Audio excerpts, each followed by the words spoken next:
Welcome to Marketing in the Age of AI, the show for leaders who want real results, not more noise. Join Emmanuel Rose as he helps business builders turn AI from a confusing add-on into a practical advantage with clearer messaging, stronger trust, and smarter systems. If you felt the shift happening in real time, you're not imagining it. In the agentic pivot, Emmanuel calls it the move from experimenting with AI to building with it, so it supports your team, your brand, and your growth. Let's get into it. Welcome to Marketing in the Age of AI. I'm your host, Emmanuel Rose. Today we have Adam Hamadache with us, and hopefully he'll correct me if I misspoke that again. An internationally recognized speaker and the founder of Formula, a growth agency dedicated to empowering independent hotel brands in today's digital landscape. With over 13 years of hands-on experience, Adam distills complex trends into practical insights, focusing on direct bookings and digital performance. He has shared his expertise at renowned events such as High Tech USA and the Independent Hotel Show in London. Adam's frank and impactful style offers valuable takeaways for hoteliers navigating the effects of AI, SEO, and consumer psychology on guest decision-making. Join us as we explore his insights and strategy for thriving in the digital age. Adam, thanks so much for spending some time with me today. Thanks, Emmanuel. Thank you for that. And it's very close. It was Hamadache, but close okay, enough. Yeah. What's the background of that last name? Algeria. My family's Algerian. Oh, okay. Oh, interesting. All right. Yeah. Well, so there's a little bit of French influence in that, I guess. Somewhat, yes. Sadly, my father never spoke it to me, so I've had to learn badly. And my French is... Don't test me today, will you? Yeah, I have the same story. That the Greek part of my family was not interested in teaching the old language, so right. Same thing. But It's interesting how those things do or don't translate. Yes.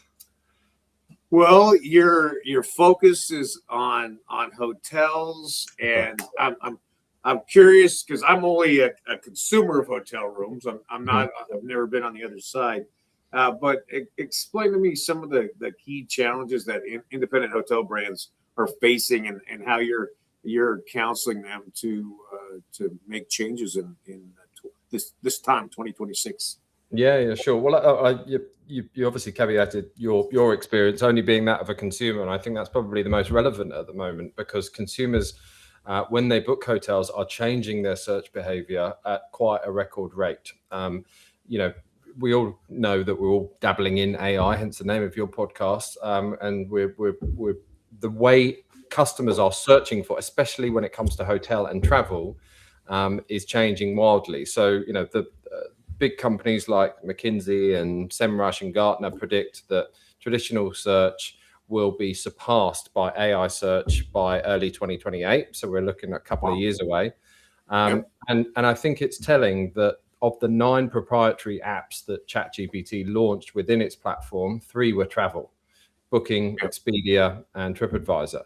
So what we really do is to help hotel brands and groups and independent properties too understand how really, if they've been doing SEO to get placed on page 1 of Google for the last 15, 20 years, that's still important, but there's this whole other area of stuff that one needs to do to get visibility when people start searching on ChatGPT or Copilot or Perplexity or any of these platforms. So that's really what we help them do. Well, it's interesting because from my perspective, I'm using these little apps like Hotel Tonight or something like that, if I can, right? So how does that impact what independents are doing? Yeah, I mean, I think, those apps are good. They're another distribution channel. They're effectively, I'm not sure of the model of that particular app that you mentioned, but I suspect it's an online travel agent where there'll be a commission paid on when you make a purchase through that platform.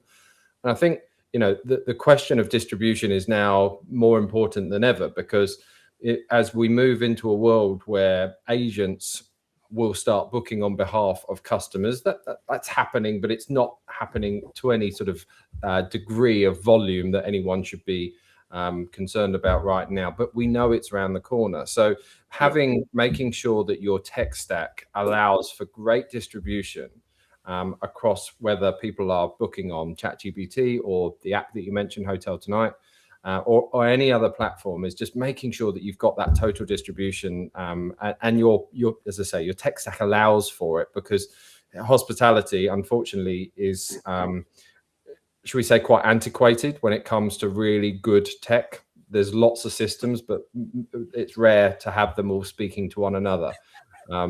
Making sure everything's working correctly is pretty key.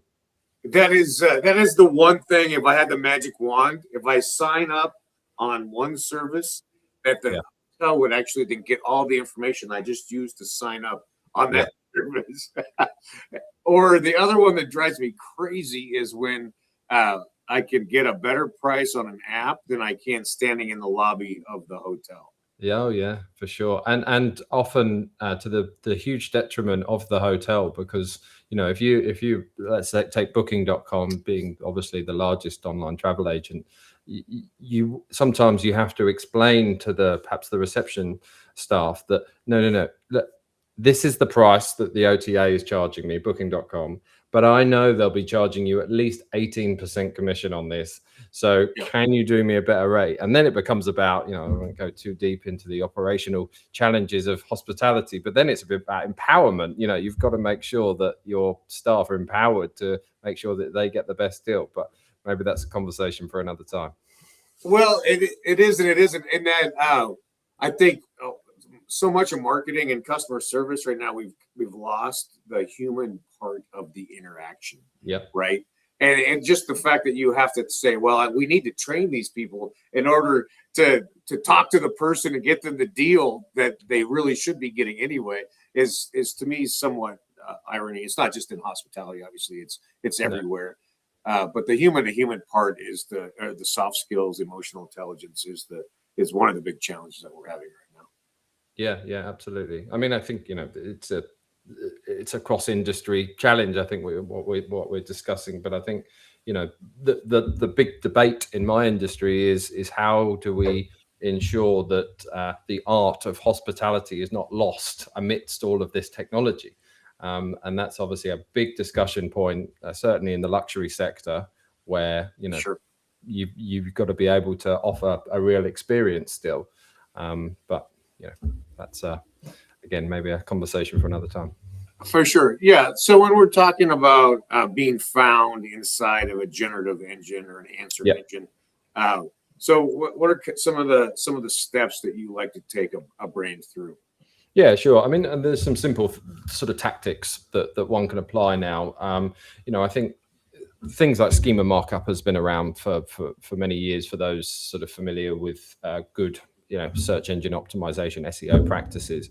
But now schema markup is it's almost like, I always liken it to, if I'm a music producer, which sadly I'm not, but if I were, and I was on the other side of the glass to an artist, I would be sat in front of about 200 different knobs, and God knows what those knobs do. But that's a great analogy for good SEO. And what's happened now is, that person's, the music producer's job is to that's where their skill is, to turn those knobs, and they will start to make the music sound better.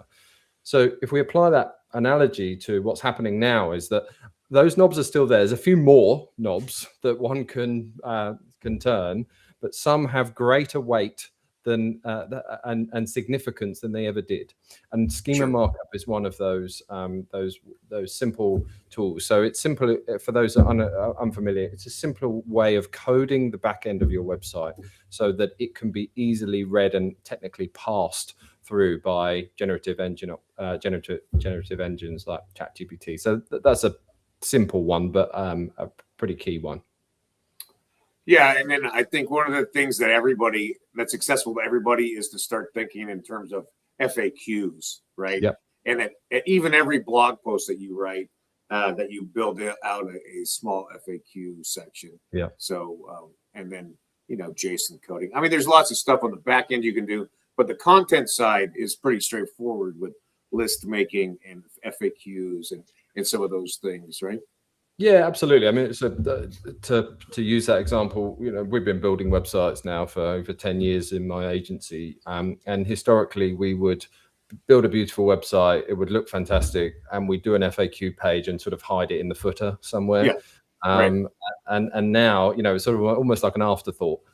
Now it's very much a case of every major page, so every page on the top navigation, for example, would have an FAQ section within the body of that page. And that will be sort of 5 or 7 questions answered in sort of 2 to 3 sentence. We call them answer capsules, these quick things that the AI platforms can pick up. So certainly FAQs are of greater importance now than perhaps they ever have been, just simply because of the way these AI platforms read websites. Yeah. And then, the other fundamental that I like to look at is say, who is the ideal client and how many of those profiles do you have, right? Most brands, it's 5, 6, 7, somewhere in there, right? That they need to build pages and content for specifically. Where do you land on that, Adam? Yeah, absolutely. So, it's trickier with, businesses with multiple sort of ideal customer profiles, especially if you're a big resort hotel with golf courses and spa, and you're catering to lots of different customer types. But I think it's really important now that you distinguish who you are for, and who, importantly as well, you can be bold and who you are not. Right. In my recent keynote presentation that I've delivered a couple of times this year, I talk about the fact that it's really important to make sure that you know who you are talking to, and don't be afraid to be actually saying, listen, this is who we are for, and avoiding language like boutique or luxury, or all of these kind of buzzwords that make you as a business sound like every other business in your sector. So if you sound identical, then it's much harder for the AI platforms to recommend you effectively.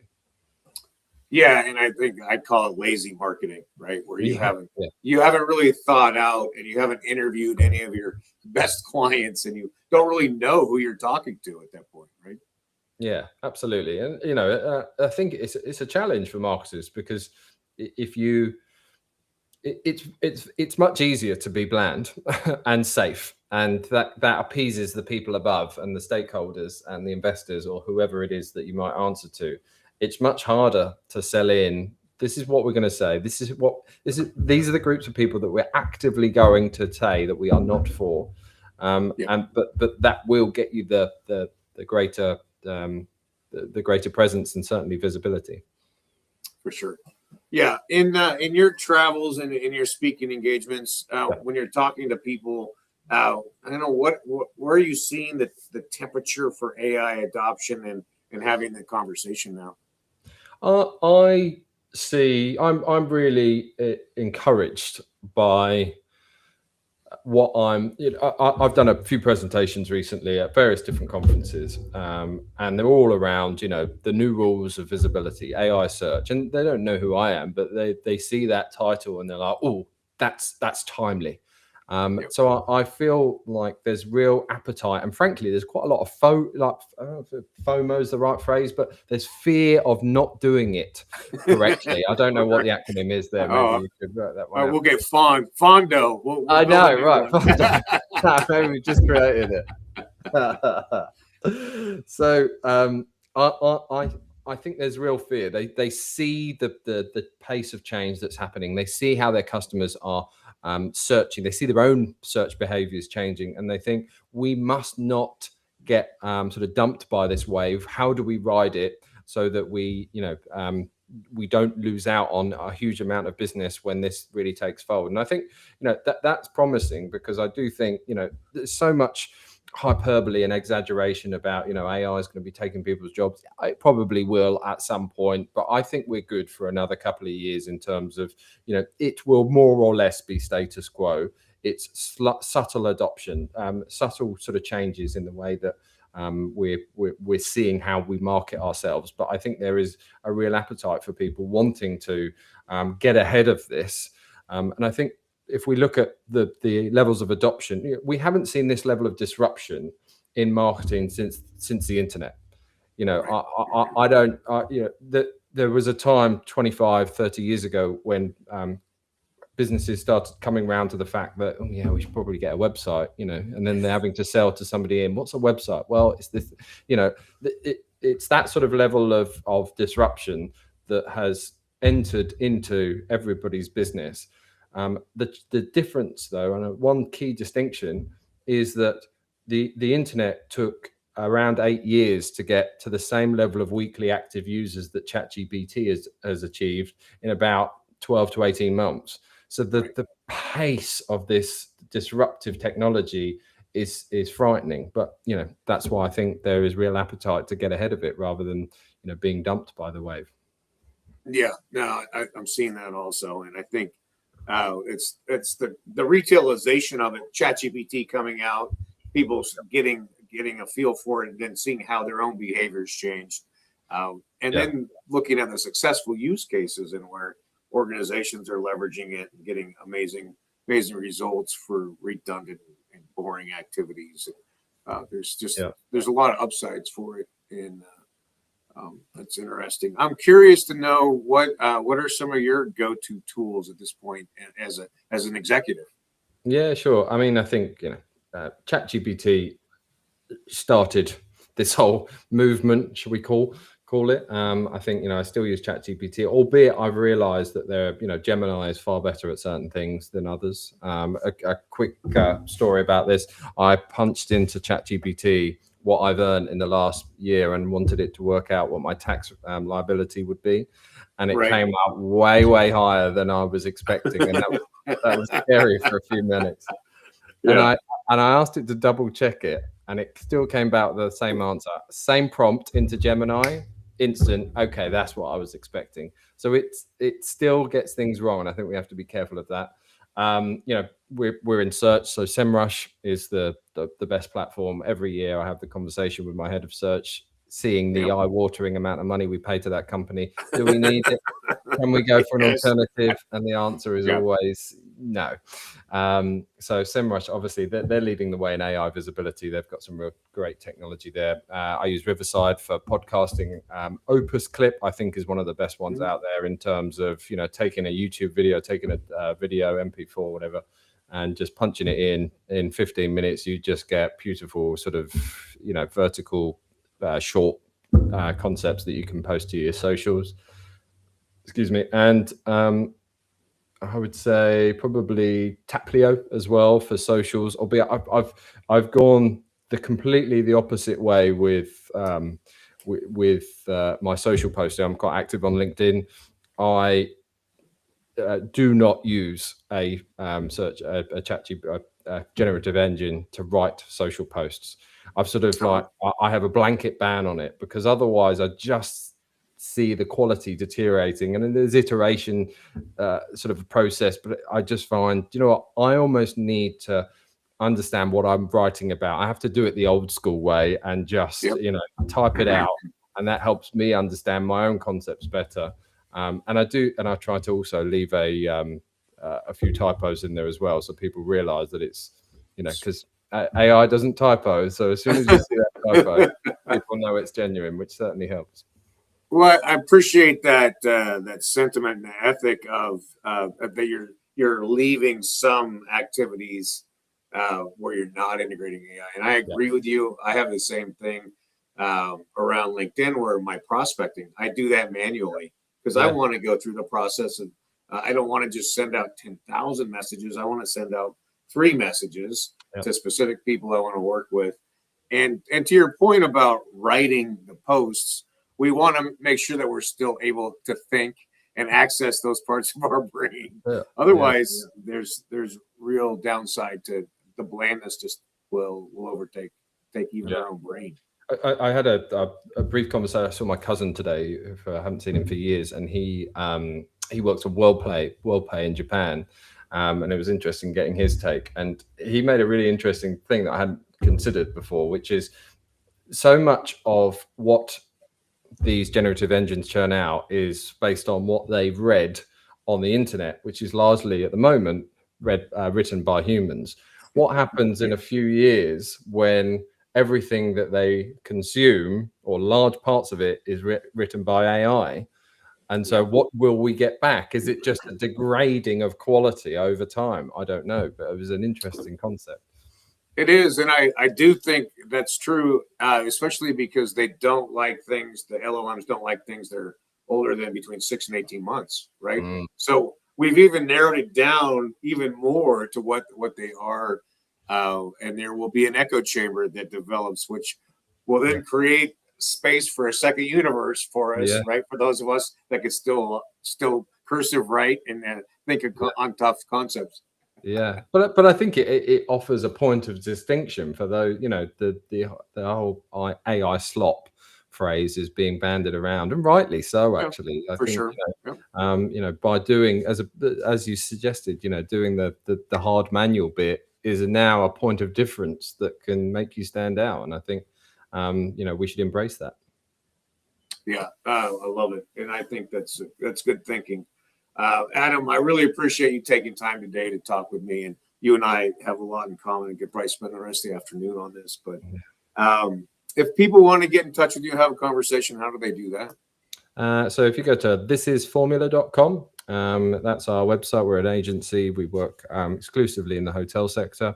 But we've also actually developed a new tool called ScorePlan. So if you go to scoreplan.ai, you can get a free score on how visible your brand is or how your website is, and it will give you a sort of prioritized action plan. We just saw there was so much noise about how one gets greater visibility and how you can get recommended on AI. So we just sort of simplified that whole process. You can use that as a free tool, and then you start paying after about a week. But it's a good plan. All right. Well, it's good. It's important that as marketers that we continue to educate ourselves on these different little veins of how to stay relevant and how to stay top of the search. Absolutely. Thank you so much for your time, and I hope you have safe travels. Thank you very much, Adam. Thanks, man. Okay, you will. Some great points in there from Adam. One of which is make sure that you don't outsource all your thinking to the LLMs, and that you hold back some of these activities that are maybe the most challenging intellectually, so that you can continue to develop your own thoughts and opinions and philosophies around some of these ideas and concepts in your industry. I hope that you got some value from the episode today. I know I did. I love this idea of making sure the schema markup is good. I think I need to do some more thinking about agent optimized content for other agents, and I'll report back to you on how that goes. And I also am excited to develop a tool around a dashboard of tools for specific activities. So those are a few things I'm going to get from my conversation from Adam. I hope that you find some tools that help you win some of your time back from your work week, and with that time you spend it continuing to upskill, that you spend it with your friends and family, and that you get outside into nature, away from the screens. It's Emmanuel Rose, Marketing in the Age of AI. Thanks for listening to Marketing in the Age of AI. Be sure to subscribe wherever you heard this podcast so you never miss a future episode. Your copy of Authentic Marketing in the Age of AI is available at Amazon.com or EmmanuelRose.com. You can also connect with Emmanuel on LinkedIn. Thanks again for listening, and we'll see you next time.